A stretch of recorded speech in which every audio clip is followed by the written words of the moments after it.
E sobe o tema de carruagens de fogo. Não, melhor não, né? Não. O Marcelo Laguna, jornalista, é o convidado de hoje do Esporte Fino. De hoje, do dia que você estiver vendo Esporte Fino. Jornalista, cobriu já 3 Olimpíadas, é um especialista em esporte olímpico e a gente chamou ele aqui para falar sobre Rio 2016. Laguna, eu queria começar falando sobre, especificamente hoje, em que estágio está o Rio para receber as Olimpíadas? Eu acho essa questão tem que ser respondida de 2 formas. Algumas coisas estão até relativamente bem. Por exemplo, o estádio da abertura da Olimpíada está pronto, é o Maracanã. Então ninguém pode falar que não tem onde vai ter, não tem o local da abertura. Não, tem o Maracanã. Existem algumas outras instalações, por exemplo, Maracanãzinho, instalação de vôlei, está pronto. Tem que fazer uma pequena reforma aqui ou ali. A chegada da maratona vai ser no Sambódromo. Está lá o Sambódromo. Mas tem inúmeras outras obras que estão ainda no começo. Mas o que me preocupa mais não são nem as obras de arenas, etc. Me preocupa muito mais as obras de mobilidade urbana. Eu tive em Londres, na Olimpíada do ano passado, e quando você compara as 2 realidades, você não consegue deixar de ser muito pessimista. Quando você pensa no trânsito do Rio e vê o sistema de transporte de Londres, você fala, meu Deus, como o Rio vai conseguir solucionar esse problema? Então, eu acho que o desafio maior do Rio de Janeiro é conseguir solucionar a questão do transporte, da mobilidade urbana, porque não se iludam, a Olimpíada não é igual à Copa. A Copa você fica pulverizado por várias sedes. Olimpíada são 17 a 18 dias na cidade. Na cidade, concentrado ali. Então vão ser turistas do mundo inteiro. São 200 países que são convidados para participar dos Jogos. E são 200... Em uma cidade só. Em uma cidade só, torcedores de 200 países. Então, e Rio e Londres tem uma semelhança, que é o fato a maior parte das competições é afastada do centro da cidade, né? O Parque Olímpico do Rio é na Barra da Tijuca, né? Jacarepaguá. Jacarepaguá. E tem o grande calcanhar de Aquiles do Rio, que é hoje o Complexo de Deodoro, que é longe pra caramba, só que ele tem 7 modalidades esportivas lá, e tem muita coisa ainda a ser feita. Lá já existe o stand de tiro, e a parte de pismo será lá, pentatlo, mas tem que se construir ainda a pista de canoagem de velocidade. Isso demora, é caro, isso nem começou, não foi nem licitado ainda. A mais otimista previsão é que vai terminar no primeiro trimestre de 2016. Então vocês imaginam como vai ser em cima da hora o negócio. Falando em desempenho, Laguna, o Comitê Olímpico Brasileiro, o governo, tem a meta de que o Brasil termine aí pelo menos entre os 10 primeiros no quadro de medalha. Na sua visão, isso é viável? É possível ou é um sonho brasileiro? Bom, o comitê e o Ministério do Esporte, eles colocam essa meta de 10 primeiros no quadro de medalhas, mas eles usam um argumento, assim, entre aspas, meio sacana. Eles pegam pelo total de medalhas. Né? Primeiro, um outro parênteses, não existe quadro de medalhas. Se for lá no site do Comitê Olímpico Internacional, você não vai achar o quadro de medalhas, não existe isso. Isso foi uma coisa criada por Estados Unidos e União Soviética lá na década de 50 por causa da rivalidade do regime comunista, capitalista, etc. O governo adota um critério do COB, que é pelo total de medalhas. Por que isso?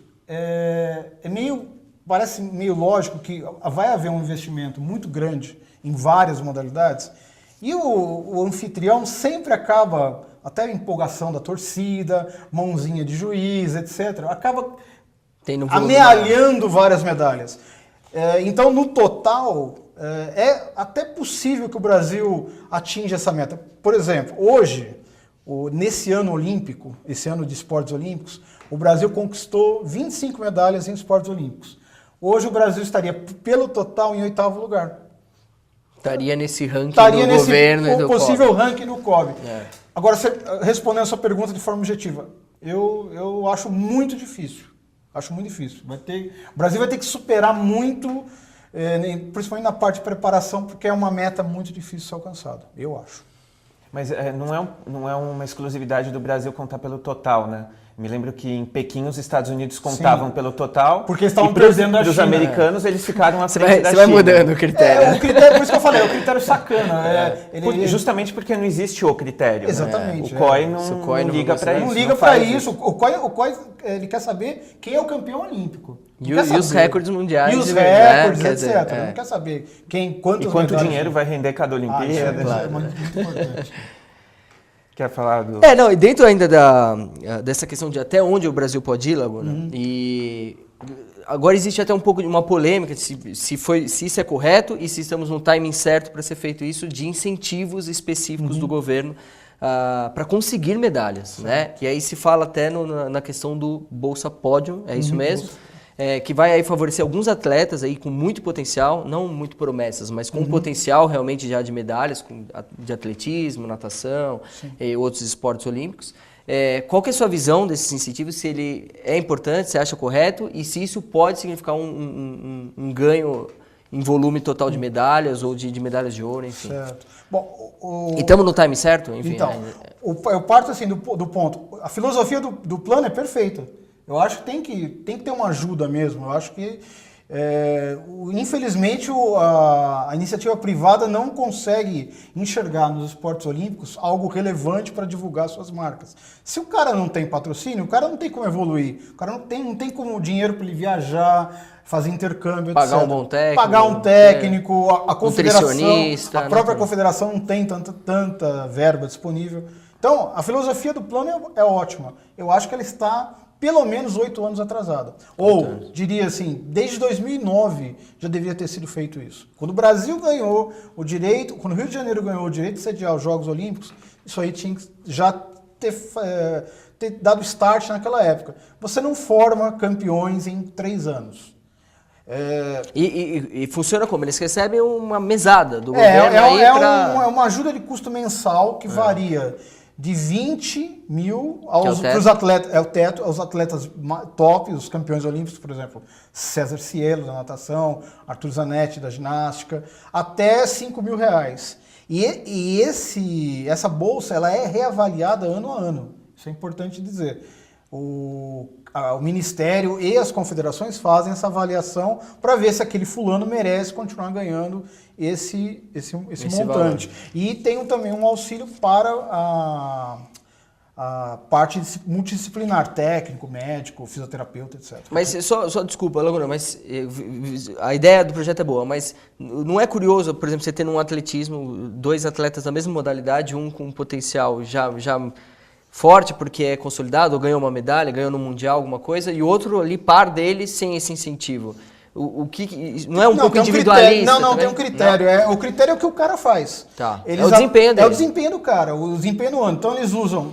Quais são os critérios? Por exemplo, desempenho em campeonatos mundiais, desempenho em rankings mundiais, em competições relevantes do nível de um mundial. Então eles avaliam todos esses critérios e em cima disso que eles dão as bolsas. O valor. O critério, eu acho até que é bem justo. Até na medida do possível ele é bem justo. A questão é que eu acho que o problema principal é o tempo. O tempo é insuficiente. Então pode ser que isso tenha, se continuar, possa ter algum reflexo em Tóquio 2020. Se continuar. Se continuar. Não é expectativa. O governo já declarou que isso é para o Rio. Que isso é para o Rio e depois eles vão tirar o pé. O que eu acho que pode ocorrer um reflexo nas outras competições, 2020... 2024, são os programas de capacitação, centros de capacitação que estão sendo criados em várias modalidades. Se isso der certo, isso para mim ainda é uma incógnita se vai dar certo, isso sim pode refletir no futuro. Mais do que a bolsa. Mas é um complemento ao outro, né? Mas esse sim, é de formação. Esse é de formação. Esse sim é um negócio que tem que se olhar com carinho. Legal. Dá o seu palpite aqui nos comentários, assina o nosso canal, dá um joinha, elogia o Laguna para ele voltar mais vezes, senão ele vai ficar chateado com a gente. E nós voltamos agradecendo o Laguna, a gente volta na próxima edição da TV Esporte Fino.